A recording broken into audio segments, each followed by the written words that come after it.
aujourd'hui, on va parler encore une fois de douance intellectuelle, de haut potentiel. Je vais te dire comment est-ce qu'on sait exactement si on est surdoué avec certitude et exactitude, et je vais te donner les étapes pas à pas pour le savoir. Salut toi! Si tu ne me connais pas encore et que c'est la première vidéo que tu regardes de moi, bienvenue, je m'appelle Tevi Cohn, je suis coach en développement personnel et j'ai fait plein de vidéos sur le haut potentiel, donc si tu as envie de les voir, tu peux taper, je crois qu'il y a une barre de recherche sur les chaînes YouTube, tu peux mettre haut potentiel HP et tu trouveras toutes les vidéos là-dessus. Je crois qu'il y a même une playlist douance intellectuelle à vérifier. Donc c'est une question qu'on m'a beaucoup posée sur Instagram, parce que je suis hyper active sur Instagram, donc si t'as envie de me poser des questions, tu peux me contacter directement sur Instagram, sur mes MP, et je répondrai avec plaisir.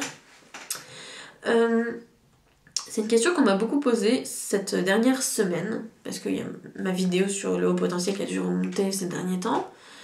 Comment est-ce qu'on fait pour savoir avec certitude si on est haut potentiel ? Donc il y a plusieurs pistes de réflexion là-dessus. La première, c'est le test.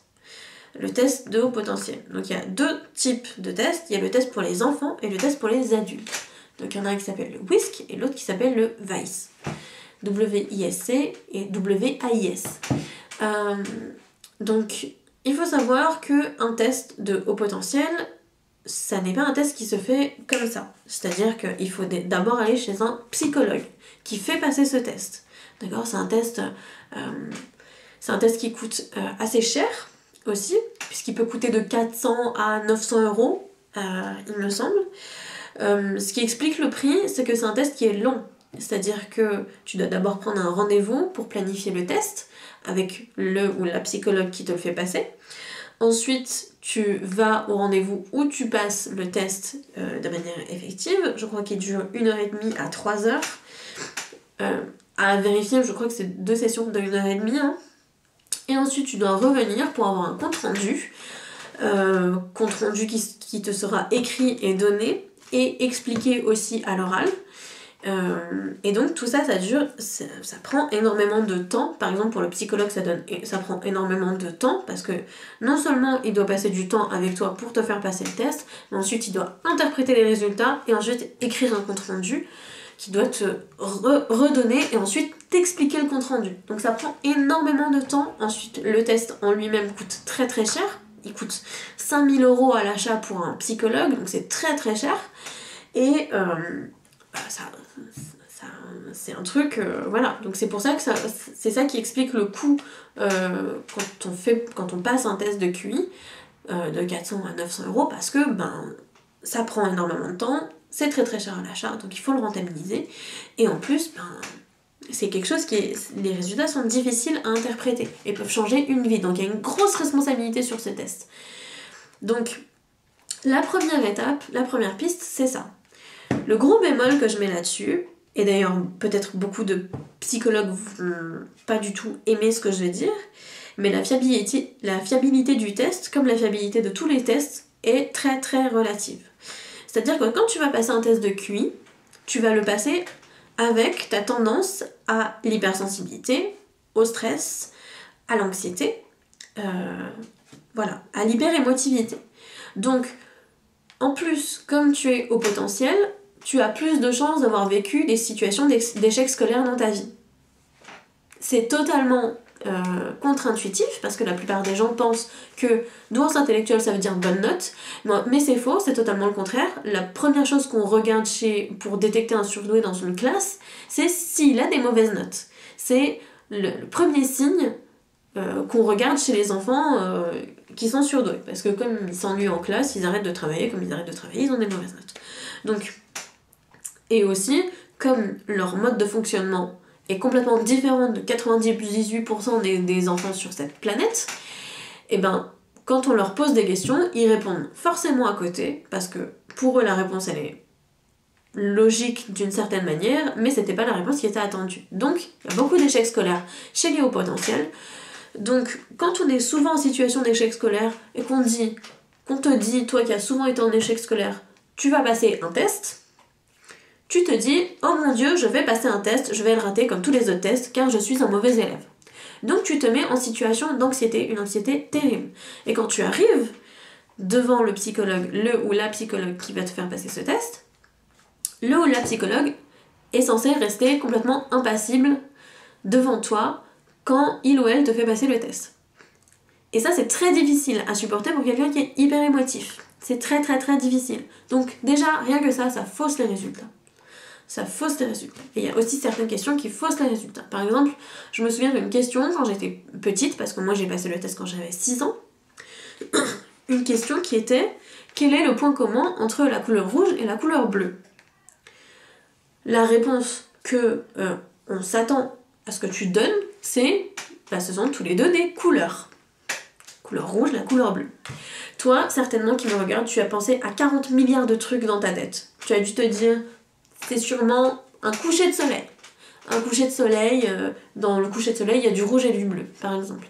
Moi, j'ai tout de suite pensé à la couleur violette. Le point commun entre le rouge et le bleu, quand tu le mélanges, ça fait du violet. Il y a des gens qui vont dire le drapeau français. Dans le drapeau français, il y a du rouge et du bleu. C'est un point commun. Voilà, il peut y avoir plein de réponses différentes à cette question.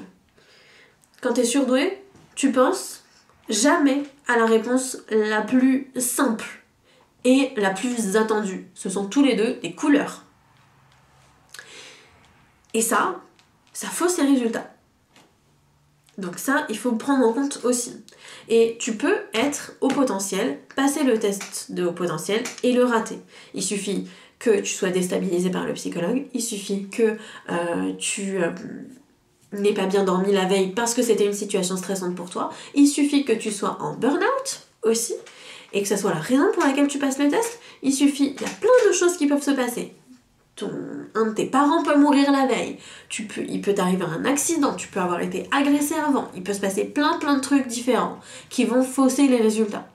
Donc, même si le test est censé être quelque chose d'objectif, ça ne l'est pas. Ça ne l'est pas, ça ne le sera jamais, parce qu'à partir du moment où on touche à l'humain, ça n'est pas objectif. Donc, tu peux passer ton test, être au potentiel, et qu'on te dise que tu ne l'es pas. Et dans ce cas-là, qu'est-ce qu'on fait ? Il y a d'autres pistes de réflexion. L'autre piste de réflexion, ça serait d'aller voir un psychologue spécialisé dans le haut potentiel et d'avoir une première réponse. Le problème, c'est que le psychologue spécialisé dans le haut potentiel va pouvoir te dire vous avez des indices de haut potentiel, mais comme vous n'avez pas passé le test, eh bien, je ne peux pas vous donner ce diagnostic, car c'est un diagnostic. À partir du moment où tu as un diagnostic, tu as un test pour le déceler, et donc on ne peut pas te le dire. Donc, rechercher une figure d'autorité pour avoir la réponse, ça n'est pas la bonne réponse non plus. Parce que on te redirige vers la case test, qui, comme je te l'ai déjà dit, n'est pas la bonne solution non plus, puisque de toute façon, et même si ton test est positif, il y a des gens qui se posent encore la question et qui se disent « ça n'est pas possible, je ne suis pas surdouée, parce que j'avais des mauvaises notes en classe, parce que plein de choses différentes, et il y a un espèce de syndrome de l'imposteur qui sort comme ça, et qui gangrène tous les indices qui sont censés être objectifs. » Donc, d'ailleurs, il y a peut-être des personnes qui me regardent et qui ont passé le test et qui se disent de toute façon je suis pas surdouée, mais qui regardent ça quand même. C'est un des indices les plus forts pour lesquels vous êtes surdouée. Voilà, je dis ça, je dis rien. Donc, il y a ça, il y a demander une figure d'autorité. Je ne trouve pas que ce soit la bonne solution non plus.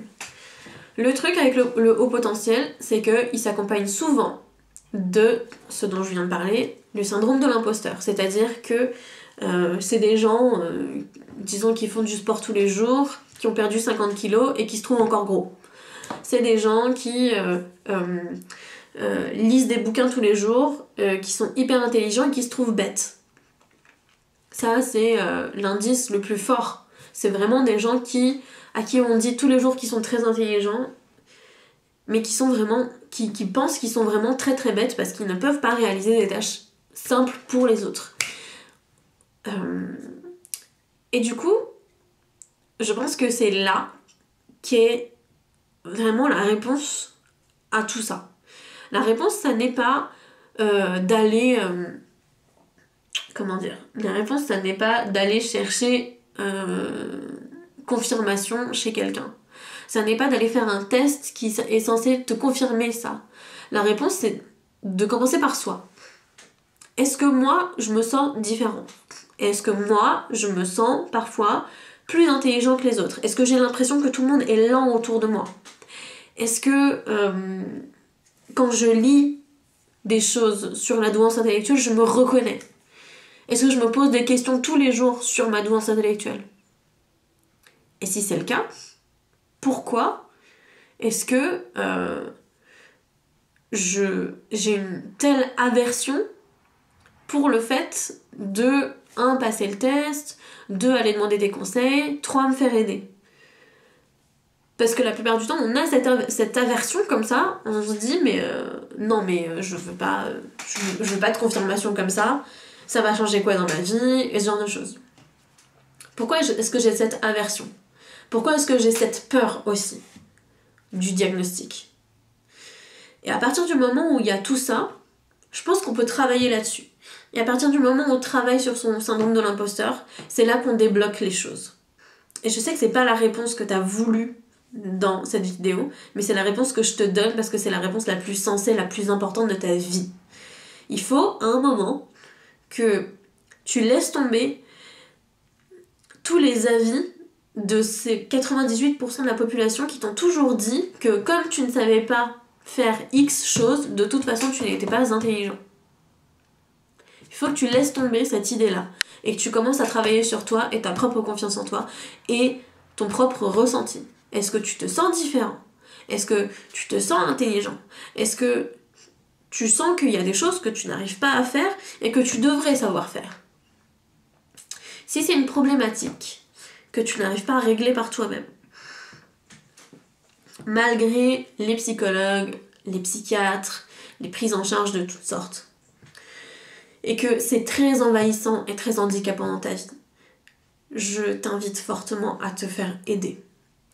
Si tu as envie que la personne qui t'aide ça soit moi, eh ben, je t'invite à cliquer sur le lien dans la description qui est un lien Calendly qui est pour réserver un appel avec moi qui est complètement gratuit.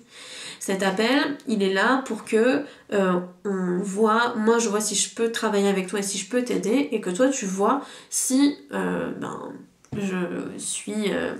si la manière dont je travaille, ça te correspond. Voilà, c'est tout. Je te remercie d'avoir regardé cette vidéo. Si elle t'a plu, laisse un petit pouce bleu et partage sur tes réseaux sociaux. Ça fera en sorte qu'elle soit mieux référencée. Et puis quoi d'autre? Oui, et puis laisse un commentaire si jamais tu as une question. J'y répondrai au mieux. Et c'est tout. Allez, bisous. Mouah.